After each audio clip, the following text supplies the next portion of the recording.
हाँ, तो इस वीडियो के भीतर सबसे पहले तो मैं चैप्टर 8 जो कि हमारा इलेक्ट्रोमैग्नेटिक वेव उसके कुछ इंपॉर्टेंट टॉपिक्स बता देता हूँ, जिसमें कि तुम्हारे पेपर के भीतर क्वेश्चन आने के पूरे चांसेस हैं। तो सबसे पहले डिस्प्लेसमेंट करंट आईडी की तुम लोग को क्या करनी है, डेफिनेशन याद कर लो। That current in captured base flow due to change in electric flux is defined as displacement current. और इसका ये वाला जो फॉर्मूला है ID equal to e phi e naught d phi e upon d t, इस फॉर्मूले को याद कर लो बिल्कुल सीधा का सीधा। उसके बाद तुम लोग सीधे आ जाओ, डेरिवेशन करने की तुमको कोई जरूरत नहीं है, ठीक है। उसके बाद तुम लोग सीधे आ जाओ यहाँ पर एम्पियर मैक्सवेल लॉ पे।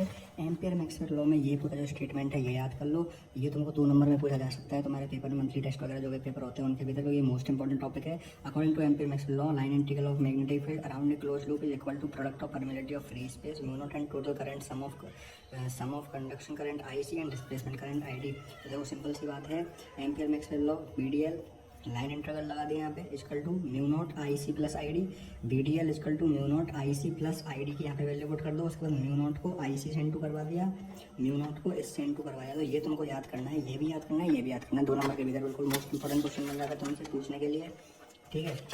उसके बाद नेक्स्ट जो अपना टॉपिक आता है वो आता है इलेक्ट्रोमैग्नेटिक वेव। इसकी डेफिनेशन याद करो। इलेक्ट्रोमैग्नेटिक वेव की a wave which is produce by an oscillating और oscillating charge define electromagnetic wave. इसके बाद देखो तुम लोग सिंपल क्या करो, तुम लोग आ जाओ, ये जो साइंटिस्ट के नाम यहाँ पे लिखवाए हैं तुम्हारे टीचर ने वगैरह जिसने भी लिखवाए होंगे, जरूर लिखवाए होंगे, गारंटी लिखवाए होंगे। तो इनको याद कर लो कि हर्ट्ज ने क्या डिस्कवर किया था, आईसीवी ने क्या डिस्कवर किया था, मैकनी ने क्या डिस्कवर किया था। उसके बाद तुम लोग आ जाओ direct properties of electromagnetic wave. ये मोस्ट इंपॉर्टेंट टॉपिक है।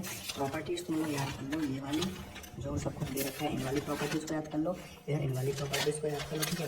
उसके बाद आता है इलेक्ट्रोमैग्नेटिक स्पेक्ट्रम। इलेक्ट्रोमैग्नेटिक स्पेक्ट्रम की डेफिनेशन याद कर लो, ठीक है। डेफिनेशन याद करने के बाद इनको तुम लोग याद कर लो। ये है ये तो होती है फ्रीक्वेंसी, ठीक है, और ये होती है वेवलेंथ। तो जब हम लोग यहाँ से ऊपर से नीचे जाएंगे तो वेवलेंथ जो कि है वो बढ़ेगी, और यहाँ से हम लोग नीचे जाएंगे तो जो फ्रीक्वेंसी है वो घटेगी, ठीक है। तो गामा, इसको याद करें तुमको एक तरीका बता देता हूँ। इसको तुम लोग लिख सकते हो GXUBIMR, GXUBIMR, GXUBIMR। इस तरीके से तुमको इनको याद रख सकते हो। याद रखना, जी से बी में जाओगे, जी से आर तक जाओगे, तब जो वेवलेंथ है वो तो इंक्रीज होगी, और जो यहाँ पे तुम्हारा क्या बोलते हैं फ्रीक्वेंसी वो डिक्रीज होगी, ठीक है ना। तो यहाँ पे इनकी जो डिटेल्स दे रखी हैं, जैसे वेवलेंथ हो गया, प्रोडक्शन हो गया, और इसकी डिटेक्शन यूज, एक्सरे की वेवलेंथ डिटेक्शन यूज, ये तुम लोगों को पूरा याद करना है, ठीक है ना।